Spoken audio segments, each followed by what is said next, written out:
PSCAD provides a Python library for reading and processing the PSOut files that can be generated as output from PSCAD. In this example, a PSOut file was generated using the project currently loaded. This project contains a single module that is instantiated 3 times, with different input being provided to each module. Inside the module, there are 2 output channels, recording different values based on the single input. This case was used to produce the file myoutput.psout. In this video, we will show how to convert this PSOut file into a CSV file using Python to perform the conversion. Only the output from Module 2 will be included. This should be able to demonstrate how to properly open and process PSOut files in Python. Chapter 1. Installing the library using pip. PSCAD provides the Python library for reading and manipulating the PSOut file via pip. To ensure that you have the library installed on the machine that you are using, you can call pip from the command line to install the Python package. To install the package, the command line py-m pip install user mhi-psout. This command installs the PSCAD PSOut Python library. The command will be available in the description of the video. After the library is installed, the API for the library can be found by entering the command py-m mhi.psout help. This window contains the help for the library, including the entire API. Chapter 2. Getting started. The first thing that is required is for the PSCAD PSOut library to be imported into the script. This can be accomplished by using the statement import mhi.psout. By importing the mhi.psout library, we now have access to the entire API provided by PSCAD. As we are converting the file to CSV, we can create a function called convert to CSV and call it immediately as the entry point into the script. Chapter 3. Opening the file. After importing the API, we now have an entry point, and we can begin working with the file in Python. To open the file, you can simply create a file object with the path to the file. In this case, as the script will be in the same directory as the PSOut file, we can simply use the name of the file. This line of code will open the file if the file exists and can be read. The PSOut file can then be read from the file variable.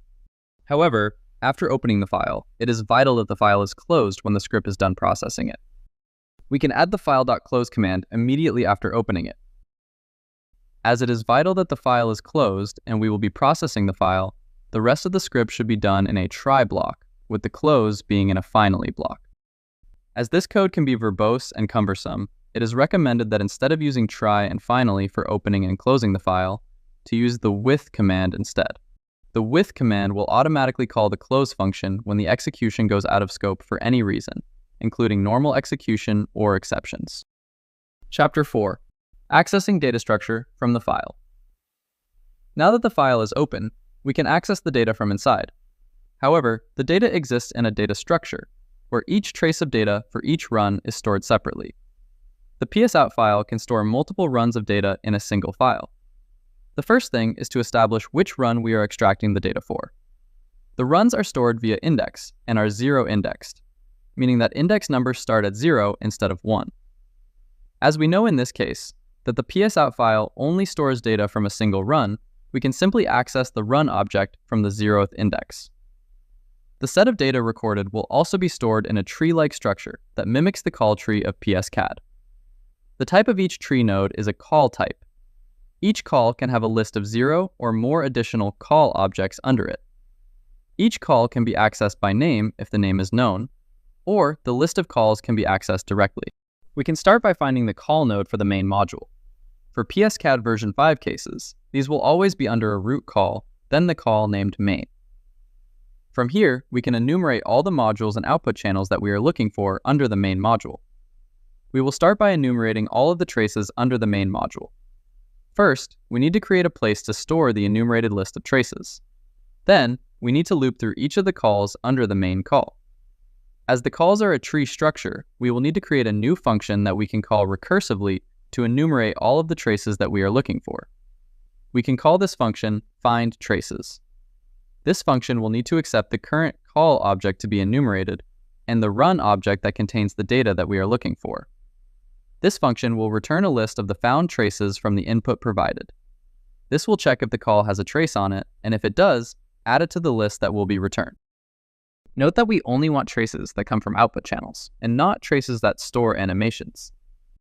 In this case, we can filter out non-output channel traces by checking if the description of the call contains :pgb :trace :substring, as all output channels will have that substring as part of their descriptions. To access any variable on the call, we can simply use the name of the variable we are looking for in square brackets. This function will extract a list of a single trace from the call if the call contains a trace from an output channel. This code, however, can be somewhat dangerous, as it is assuming that the call contains the variable description. To ensure that code does not crash if some part of the file is not exactly what is expected, it is a good idea to wrap the previous code in a try except block. Now our code is safe in the event that there is an unexpected lack of a description variable on the call. It is usually a good idea to place some error handling under the except block. However, that is beyond the scope of this video. Now that we have find traces, returning a list of traces based on the current call object, we can add the recursion to extract all traces under the tree of calls by simply appending the results of the find traces function on each subnode of the current node. Now our recursive function is complete and can enumerate the list of output channel traces that are anywhere under a call node of the PSOut file. We can now go back to our original function and add the results of the function to our main enumeration list of traces. Now our list contains all of the traces from the entire PSOut file that we have found under the main module. We want to filter this to only the traces under the second module. We can filter this by the name of the call, as the name of each call that represents a module will be the value of the name parameter on that module. This will now filter out our results so that only those output channels that are in a module under the main module titled myValue2 are included. Just like with the filtering by description in the find traces function, this code could cause the script to crash if the name variable on the call is missing. Thus, this should be wrapped in a try except. Our function is now able to safely open the file and enumerate all the output channel traces in the required module. Chapter 5. Reading and processing values. Now that we have the list of traces, we can begin processing. The first thing that we want to do is open our output file for writing. Like with opening the PSOut file, it is a good idea to do this with a with statement to ensure the output file is closed after processing. We can then write the first line of the file, representing the first datum in each trace.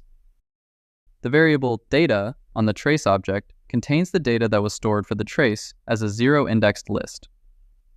This code will now write out the first datum from each trace into a comma-separate line into the output CSV file. Saying that, we want to get all the data, not just the first datum. We can loop through all the data when writing to the CSV. In this case, all the traces will have the same number of data points because they come from the output channels. However, do not assume this is always true. Animated traces might contain a different amount of data than the output channels. For this example, we are just assuming that the traces that we have selected have the same number of output values. We also need to update the index used when printing to ensure the correct value is being written to the file. Now we are writing the proper value to each line in the CSV file. However, this is only writing the values of each trace to the CSV file. In order to write the time each of these values was calculated, we need to include the domain of the traces to the list we are writing out. As the domain of a trace is another trace object, we can simply prepend the domain to the list of traces that we are writing out. It should be noted that from PSCAD, all output channels share the same domain trace. However, other traces, such as animation traces, may not share the same domain trace, and these may have different times at which each value is generated.